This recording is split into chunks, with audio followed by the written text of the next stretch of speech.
Hey everybody, we are going to be quickly wrapping up with a discussion of the elaboration likelihood model of persuasion, which is one of the most powerful and sophisticated models that we have of how to change people's attitudes and beliefs under different circumstances.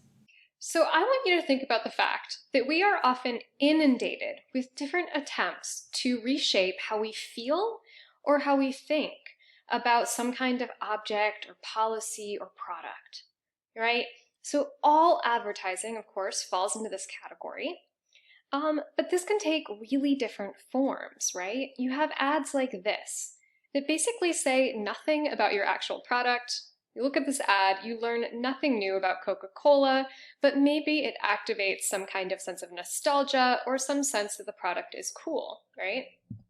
Similarly, you might have products where all that's done is pairing that product with some kind of role model or glamorous celebrity, learning very little, again, about actual features, actual benefits of the product, but it's placed in this really desirable context.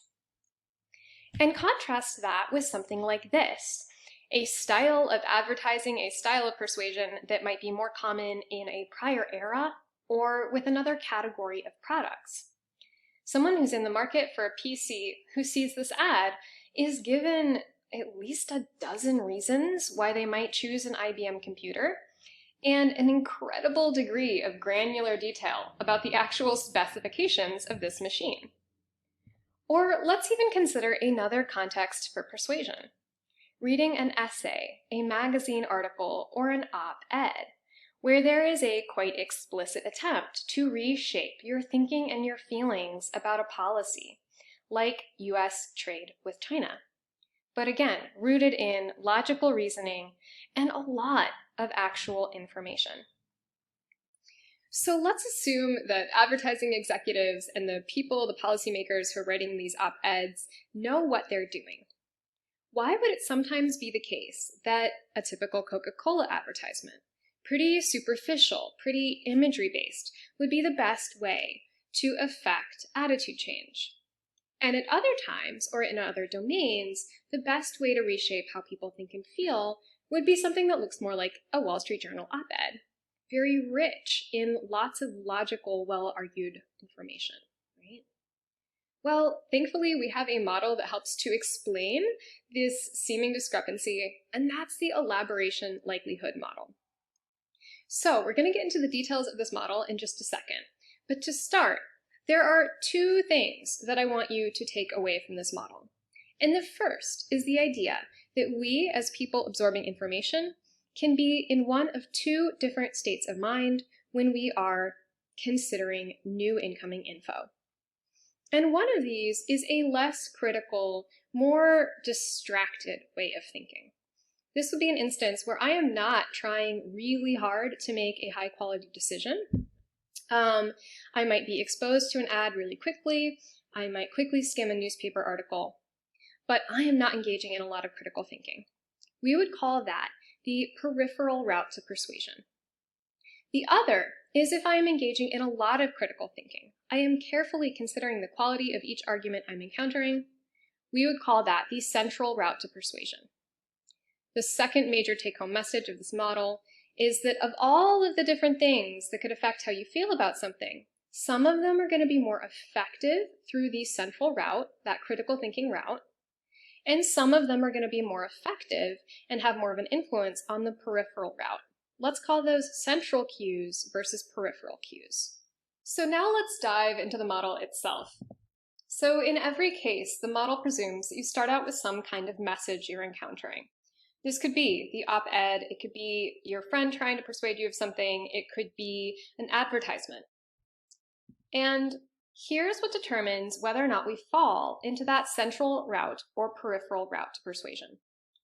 Two of the things that are the most predictive here are your ability to process the message carefully and your motivation to do so. So let's say me and my friend Sarah are actually both in the market for a laptop computer.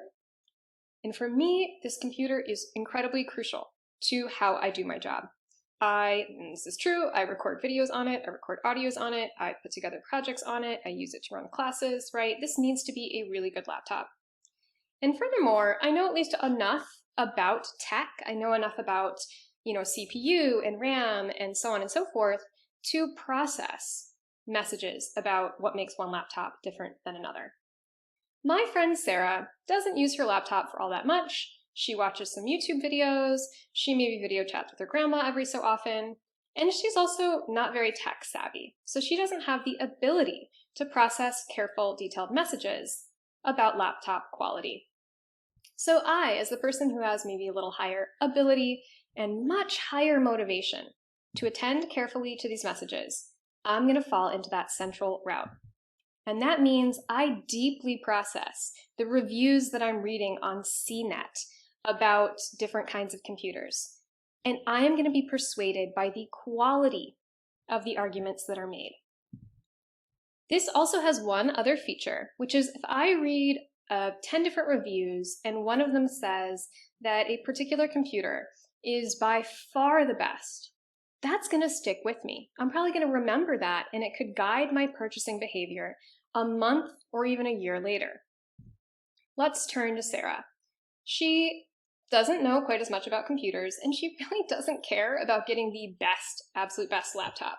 She's going to fall into the peripheral route. She is more likely to be persuaded by things that we would call superficial features of the argument. She could see a Microsoft Yoga ad on the subway or on the L, and it looks really cool, and that kind of sticks in her mind. She could know that a friend of hers happens to use a particular laptop. That might make a big impression. Maybe she just sees a review where there's lots of separate individual arguments that say that the Microsoft Yoga is the best tablet laptop to have. And even if each of those reasons is actually kind of crappy, she might be impressed by the fact that there is a list of 48 different reasons, right?